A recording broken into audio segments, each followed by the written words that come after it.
over the years, I have written so many jokes about my dad, my own kind of dad jokes. I'm talking like pages and pages, like an hour of jokes about my dad, which is weird because I haven't seen my dad in 20 years. So essentially, I have all these jokes about a stranger, about a guy that I don't know. And not only that, I have jokes just about dads in general. It's like I'm completely obsessed with dads. Here are some examples of those jokes in my notebooks. I hate dad jokes. Like the classic definition of a dad joke: corny, poor writing, they steal it from the internet and claim it's theirs. Every time I hear a dad tell a dad joke, I'm so happy that mine abandoned my whole family. Yeah, thank you. Hey Mom, it's me, Mo. I have this wild idea that I travel to Central Illinois and see if Dad would come meet up with me. I'll be able to go to the birthplace of all of these jokes and revisit the source of the material. Well, I think it's very brave. I know my big thing is whether he's going to show up or not.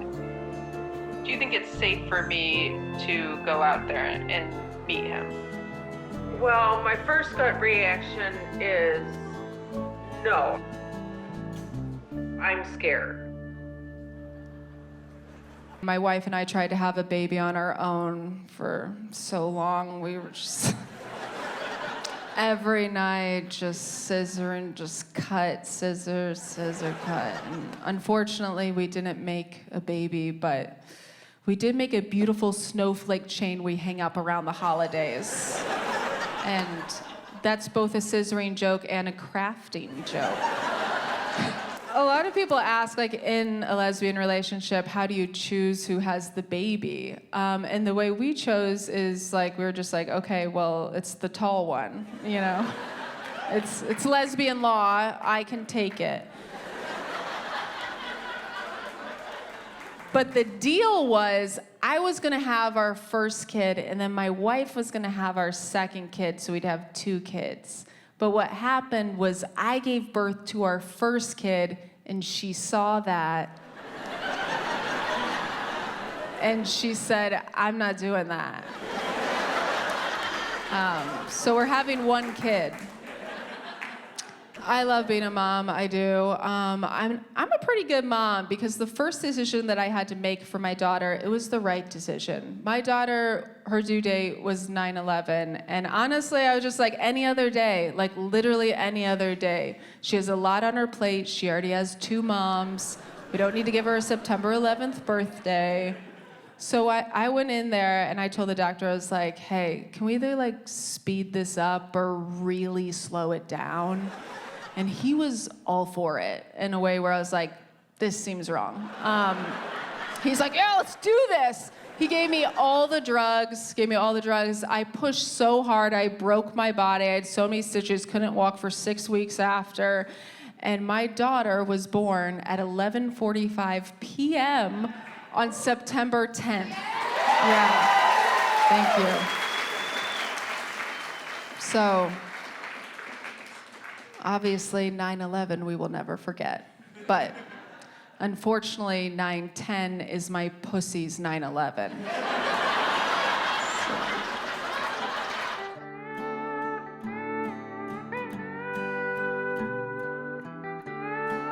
Growing up, you're just he's a bad person. All the stories I have of him are so bad. And then I realized that these stories are from when he's in his 20s, and maybe he's a better guy, and I've just labeled this person as a bad guy because those are my memories of him, but people can change. Because you make some of your worst decisions when you're in your 20s, and in my 20s, I pretended to be straight for a very long time, and Abercrombie is not cheap, so. When we were kids, my dad lived in this super exclusive gated community called Prison. And I really don't want him to be like just a total brat, but my dad went to private prison. Yeah, he did. My dad went to private. So, where'd your dad go? Merrill Lynch?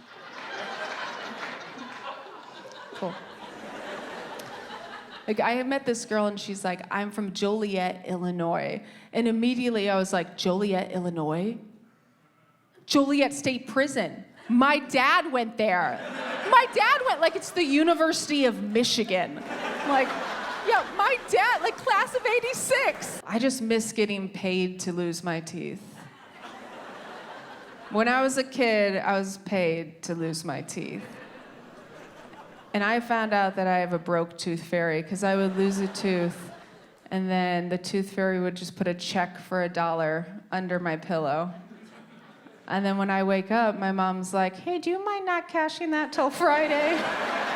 I'm like, yeah, I don't have a bank account, Mom. I'm 6. No one told us anything in the 90s.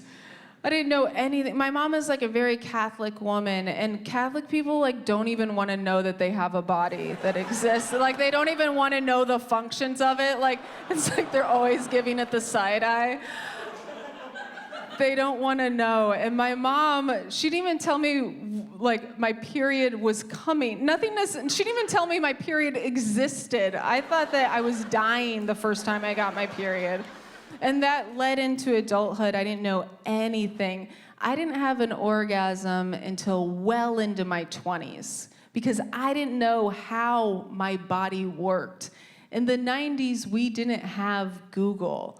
Like, we had to do this really weird thing, which was just believe people. Such an odd concept.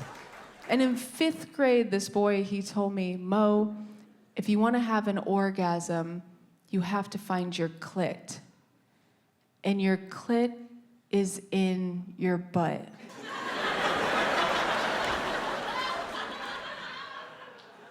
And I believed him for way too long.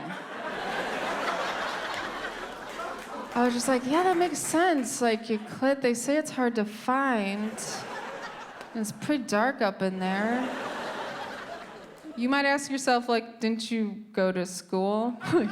Didn't you have health class? But I don't know if you were like this. I was that kid in health class that was just asleep all throughout class.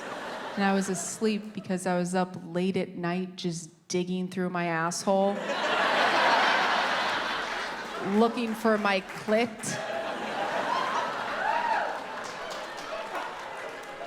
That's actually a really relatable joke. It's honestly, a lot of women come up to me after the show, and that shows me that this country is sad. We have issues. And then when I got pregnant, I was so uneducated, and honestly, that one's on me. Before I had my child, the nurse was like, Mo, let us know if you want to save your placenta. And I said, why? And she said, well, some women like to like turn it into vitamins. They like to consume it afterwards. You can like put it into a sandwich or put it into a smoothie. And I was like, let me get this straight. You want me to birth out a real human being and then after that just like Jamba Juice my insides and chug it like a bodybuilder at 24-Hour Fitness? It was pretty good. I'm getting together all of these questions to ask my dad because I feel like if I can get some answers to some tough questions, then maybe, I don't know, maybe that will help me in some way. But I do legitimately have some questions. You know, I just want to know, where did you come from? Where did you go? Where did you come from?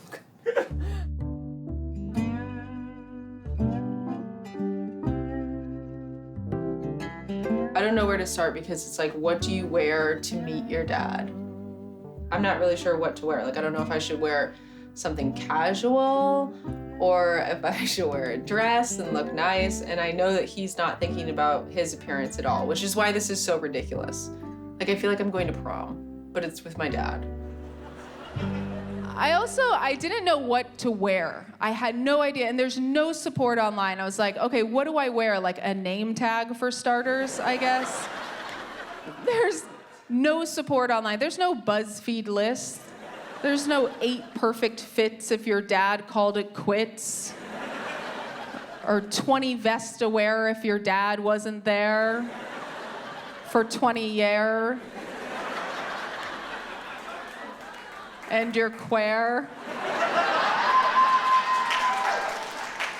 There's nothing. Okay, please don't judge me on what I'm about to tell you. I'm only telling you the truth. I wanted to look hot, okay? I can't explain it. I just wanted to look hot. Not sexy, hot. Okay, like I wanted my dad to walk out and see me and go, that's the hot one. You know, I have 4 siblings. I wanted him to see me and just be like, that's the hot daughter, or however dads talk, you know, just like, that's my hot daughter, I'm so proud of you, you know? I didn't know what to wear, so I decided to wear a dress. And I don't wear dresses. Like, I didn't even wear a dress for my wedding. I didn't wear a dress because I wore a business suit because it was a business deal! My mom is extremely sweet. There were 5 of us and just my mom, single mom, so it was hard for her to keep track of us, but she did have one rule. Her one rule was no tattoos. My older sister was a teen mom. I was a teenage alcoholic. My middle sister was also a teen mom. My brother is a furry. My youngest sister is a stripper, so maybe we could have used a few more rules. Also, we all have tattoos. I wish I could be a stripper. I really do. I just have like a lot of misplaced moles all over my body. I'm taken, by the way. But I have a lot of very pale Irish, a lot of moles, you know, and you've never been at a strip club and they're just like throwing money. They're just like, Jesus Christ. You might want to get that mole checked out. Has it changed colors in the last year? It's like, Jesus Christ, Travis, what kind of bachelor party is this? You know what? I'm gonna skip the lap dance. I'm just gonna circle a couple of these problematic moles, all right? You're gonna wanna address these with your dermatologist first, ma'am. Like, stop calling me ma'am in this joke, dude. Jeez. I don't get why dads are so obsessed with baseball. Like, they're so obsessed with playing catch with their son. They're just like, if they don't have a son, they go like, they're just out of it. They're like, I just want a son to play catch with. I just wish I had a son to play catch with. I need a son so I can throw the ball to him and he can throw the ball to me. Just so obsessed. Meanwhile, he has 5 daughters with 2 hands each, and he's like, no, it has to be a son. The same thing with sons. Like, if sons don't have dads, they're just like, just never had anyone to play catch with. Just threw the ball at the wall all day. My life sucks. I don't get that. It's not that hard to play catch. Like, my mom is so strong. She saved us from our dad. She saved us from a tornado. She always put food in our bellies and a roof over our heads. Like, you don't think my mom can toss the ball to me? So last time I was in Illinois, I bought her a glove, and we went to the backyard, and we played catch. Yeah. And guess what? She fucking sucks. She throws like a girl. Hey, Cribs. It's me, Welch. We're here at my childhood home, which has been demolished because it was deemed unlivable for humans. So come on in. This is the front door. This is where the little porch area was. And living room right here. My parents slept on the pull-out couch, which is ironic because my dad never pulled out. Thank you. But yeah, there were like tons of rats. I remember so many snakes. the bathroom back there. There were like 3 sheds lined up, and then there was an outhouse where we had to go to the bathroom when our plumbing was clogged, which was a lot because 7 people to 1 toilet. And we were all lactose intolerant and lived on government cheese and ice cream. Okay, guys, I gotta go clean my Lamborghini, so you guys gotta go. Get out of here. I'll see you next time, though. All right, MTV, play more music videos. So fucking hot out here. All right, one little story time before you guys go to bed, all right? My mom had decided that day, like, she had had enough. All right, we're moving out of here. And my grandpa comes down from Chicago to help us move. And he's like out here, you know, looking for me. Everything's pretty much packed up in the house, but I'm missing. So my grandpa walks into the kitchen, and I have the freezer door open, and I'm just eating each ice cream one by one into my mouth. And they're like, "Where is your dad? We don't know where your dad is. We don't know if he's gonna like try to kill us." You know, classic 80s sitcom stuff. And you know, I'm just there eating each ice cream one by one, because when you're a kid, or at least when I was a kid, all I cared about was sugar. You know, like everything else was norm. The chaos, that's like normal, but like, you can kill me. Go ahead and kill me, but my corpse better be full of ice cream. Did you guys ever notice that Casper's just like a dead child? Flying around, just, it's very morbid. I just love how Disney was like, we're gonna kill all the mothers. And then whoever created Casper was just like, fuck it, let's kill the kid. Let's just kill the main character and see what happens. Hi, Dad, how are you? I'm good. Good to see you. Thanks for being part of our project. You're welcome. All right. Well, I'll just get started right with the questions. All right, well, first question. Who is your #1 celebrity crush? I've been married a long time ago. Where did you come from? Where did you go? Where did you come from, Cotton Eye Joe?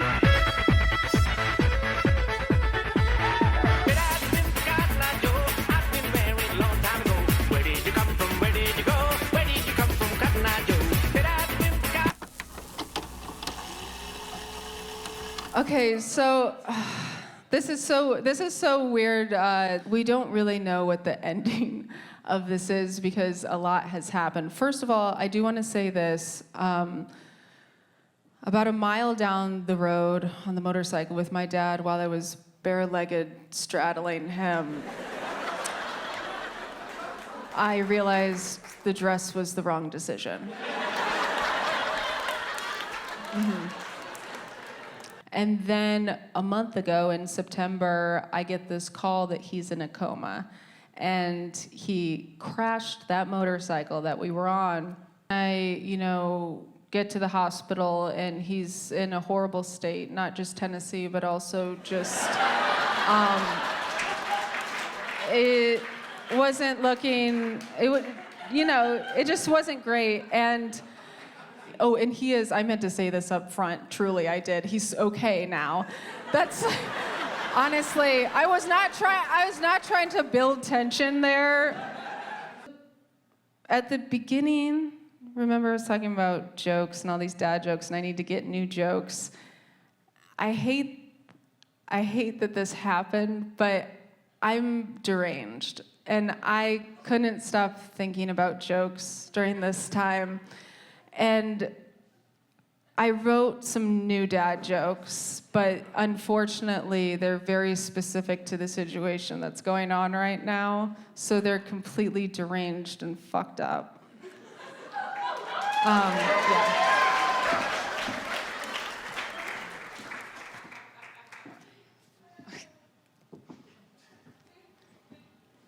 We might not put this in. Okay. All right, so basically my love language is jokes, and here they are.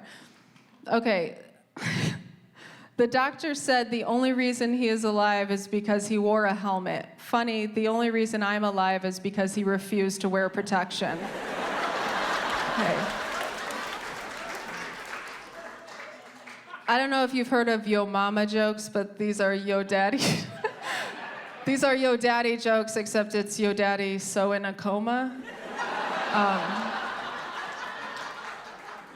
Your daddy is so in a coma, he slept through this show and all of your shows and soccer games and softball games and dance recitals.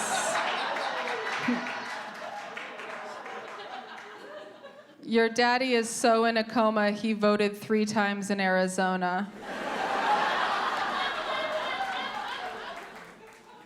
Your daddy is so in a coma, he has to eat my ass through a tube.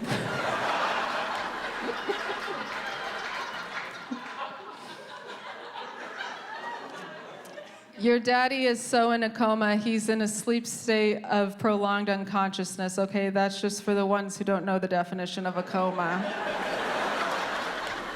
And finally, this one's just really solidifying my entrance into hell.